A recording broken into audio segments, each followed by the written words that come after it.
Okay, I need to clear the first Whirlwind cabinet out of the way so I can set up and get ready to start dealing with the second one. I'll put the playfield on the rack over here. It's been drying overnight. It looks really good. Just let it sit there till it's time to buff it.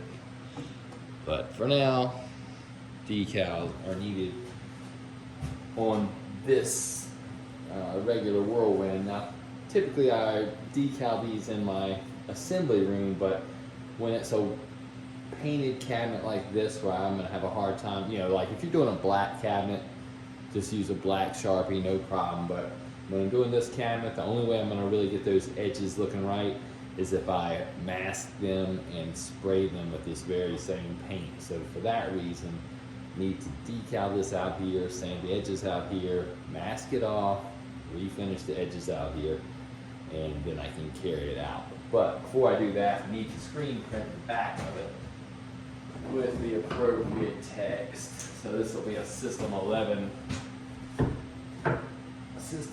screen, so it's a little smaller screen, a little bit harder to place. I have it kind of predetermined, but these are always tough. Sometimes you see them really far down on there, and sometimes you see them kind of high up. I just try to hit it right in the middle. It's very little text there to start with, so get a little ink.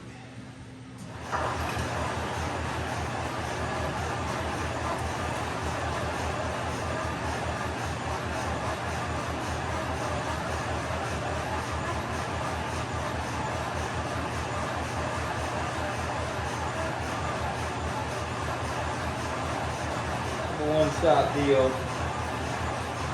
Whatever it is, it is.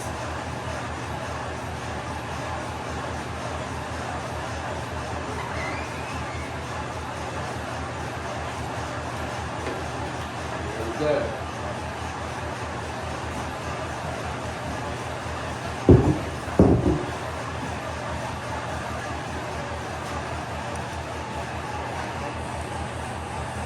Got that warning text screened on there.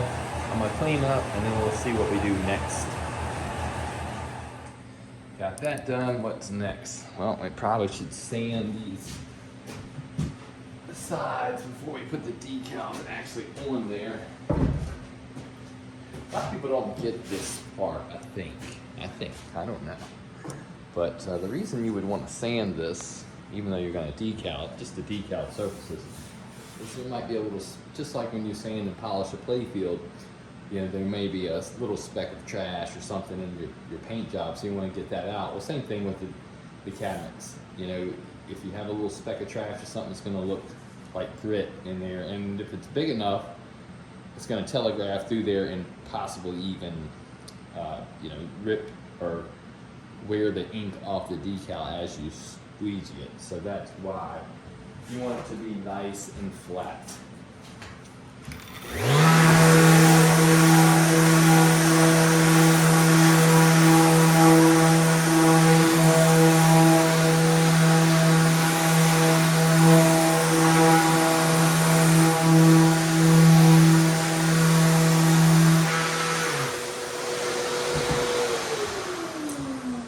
right, we got the head ready. We need to blow this off and wipe it down, but don't need to worry about that quite yet.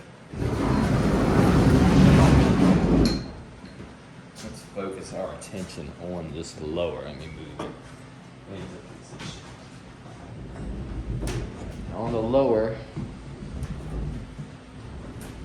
I've already installed some furniture glides, and I've already unmasked it. So basically, just need to sand the outside of it, and that being the portions that will get decaled, and then we will be ready to place the decals. I think on this one, what I'm going to do is I'm going to stand it upright and put the front on first, because the front alignment's really crucial. You see a lot of Whirlwinds with bad start button alignment. I see that all the time. People are like, oh, look at my Whirlwind restoration. I look at it like, I can't stand it. You're going to have to redo that front decal, man. But seriously, I see them off alignment from the factory too. So it's hard, man. You know, it's easy to talk shit about that, but it is hard, and it's kind of you don't get a whole lot of opportunities to position it around unless you do what we would consider the wet method, and that comes with its own problems like graining wood, not getting as good of a adhesion, and just a lot of, you know, waiting a long time before you can put the legs on it, you know, all that stuff. So there's a lot of reasons that it's better to do it dry, but kind of like a bird here. Get that out of there. Most of your trash and most of your grit is going to come out of your holes when you're decaling the can. You can blow it off, wipe it down, do anything you want to. But there's going to be a certain amount of like static electricity that's going to pull dust and debris out in the most minor places, and it's going to be in the decal job. So.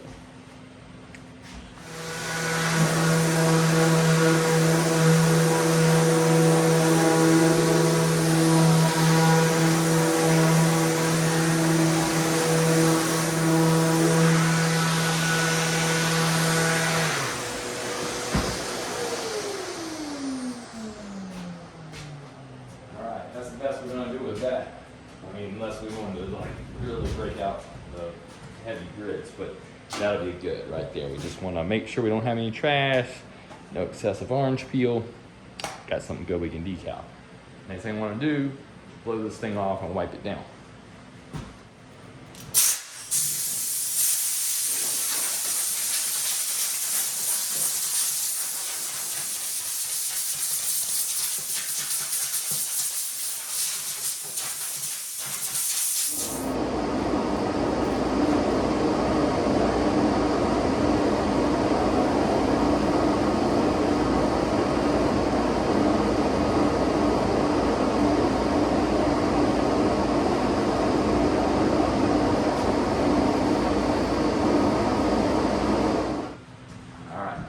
Wipe down. Let's see what's next. Probably get set up for some decals. I've got the front and the head right here. Let me grab my sample. So this is the square that I cut out of this decal. Let me see if I can find the direction I cut it in. I think that's right. So I think just like that, something like that. So this is the one I cut out of here, and we'll see how it matches our decal to our paint. Pretty good. I mean, it's never going to be absolutely 100% perfect because, I'll tell you why actually, because you might be wondering why not. There's always, with this direct print, let me zoom in, it's really close. With this direct print, there's always a pixelation about it. You see that pixelation? It's just where ink doesn't quite saturate it. Can't really see it with your eye, but the camera does a nice job. Now paint is much more saturated, so as a result of that, you see we don't have that pixelation. And so when we put them side by side, even though the colors look dead on the money, what we don't see is that pixelation. So there's never a absolute perfect match, but this is great. This is, you're not going to get any better than this. This is a great match. So no concerns there. But that's what you're dealing with. And that's why a lot of times it's hard to match these colors, because if you take like a camera, you know, like a color tint, color match camera, and put it on there, it's going to pick up on all that. It's got a very technical eye, and it's going to pick that up. So it'll throw it off when it's trying to make formulas.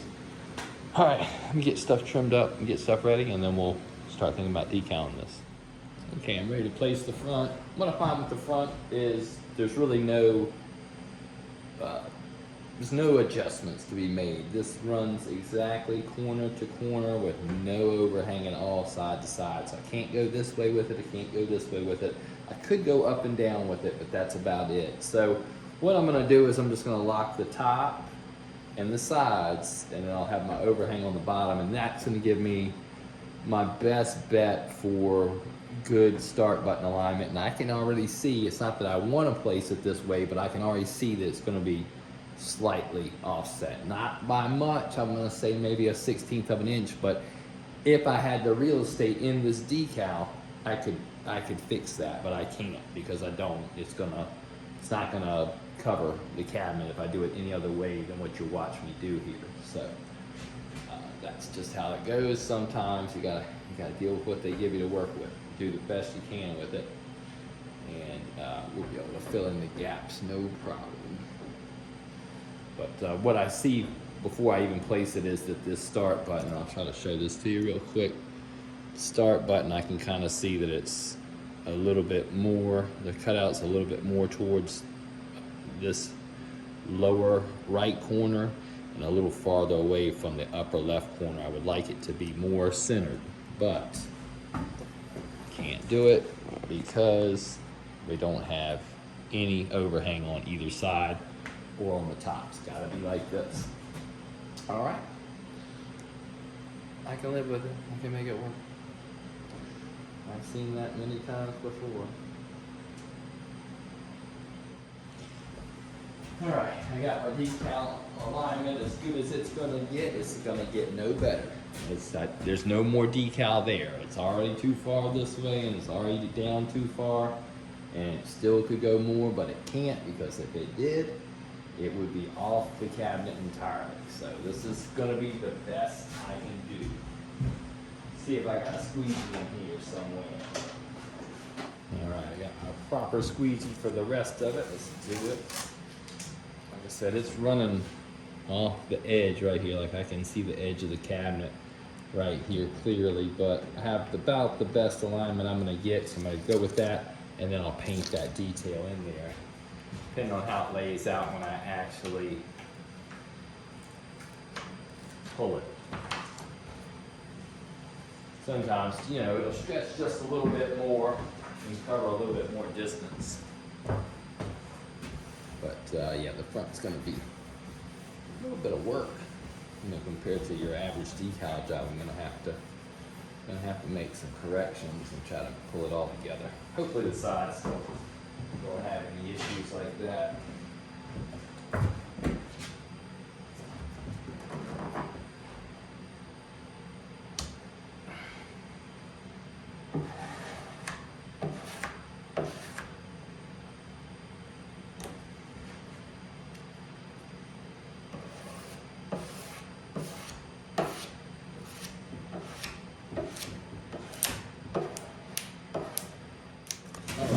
Looks good. We got good alignment right there. That looks good. Got one or two little spots I'm gonna work on in a minute, but we go ahead and sand these edges off of here.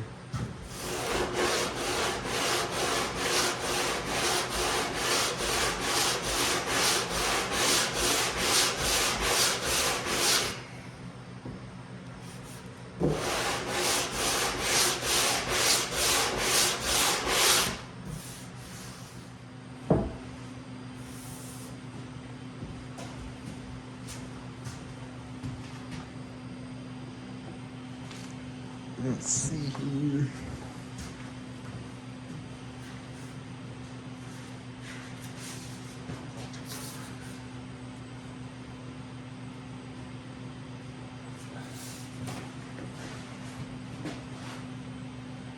Yeah, these fit end to end, no overlap at all. So that's fine. Just want to make sure that if they run short on the bottom. I can bevel that, and on the back, I can also make that work. Now these are undersized decals. I'm a little bit surprised. Usually get some overhang, but that's fine. Nothing surprises me.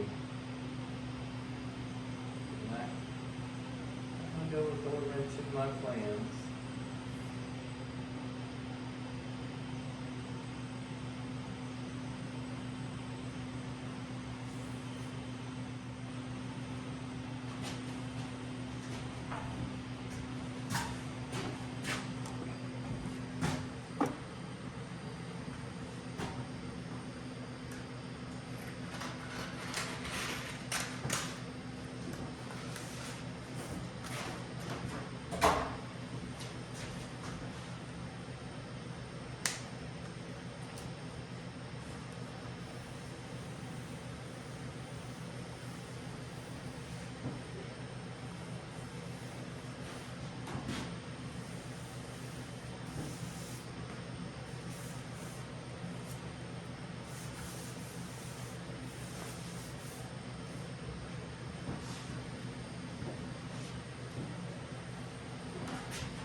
sliver on the top. Just that much on the top, nothing on the back.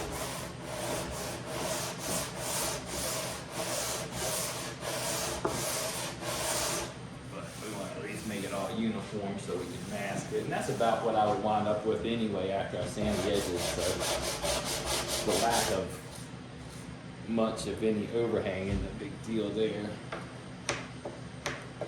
Right here. This pressure sensitive vinyl that they use can be kind of hard to get pressed out good.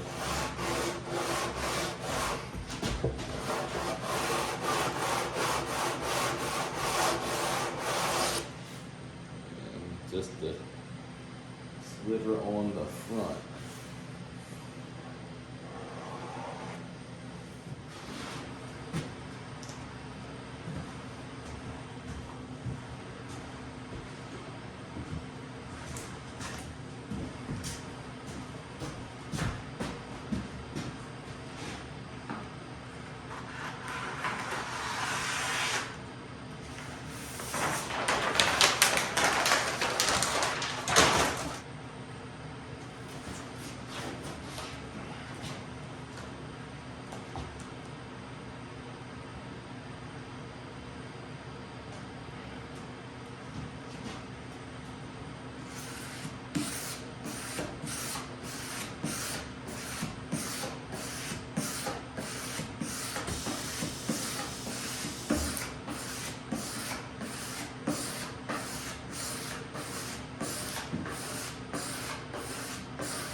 Whirlwind cabinet's looking good. So now we need to finish the edges.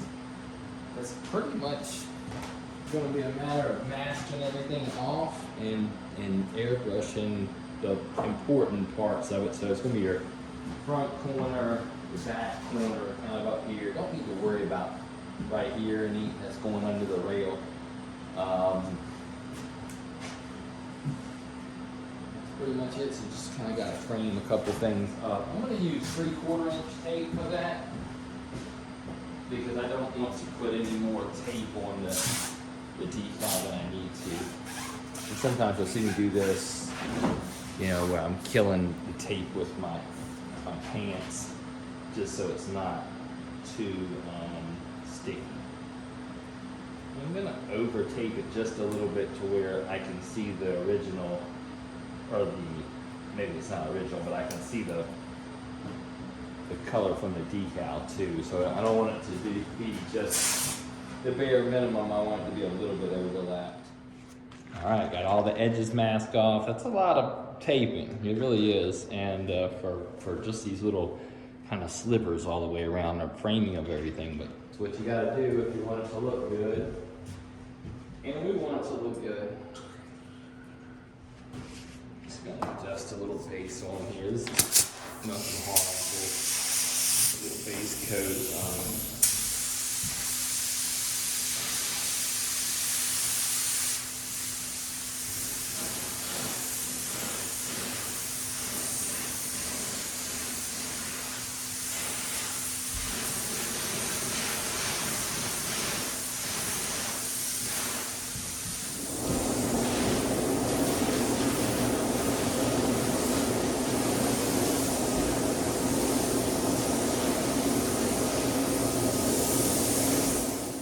All right, let's clear the edges.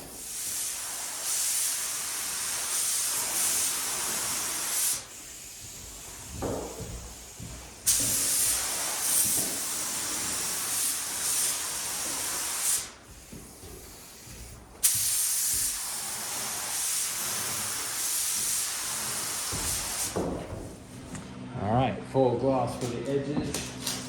Just want to let it wax off just good enough so I can untape it, because I really don't want the decals to get glued to the tape.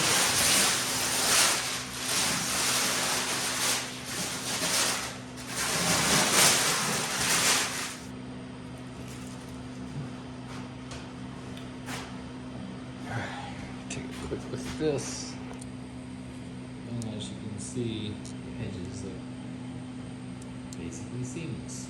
That's the whole idea. So I will untape the head. Should look the same. I didn't worry about under the rails, and we'll let this thing sit here for a couple hours, and maybe we'll move it out, and we'll start thinking about that other cabinet over there.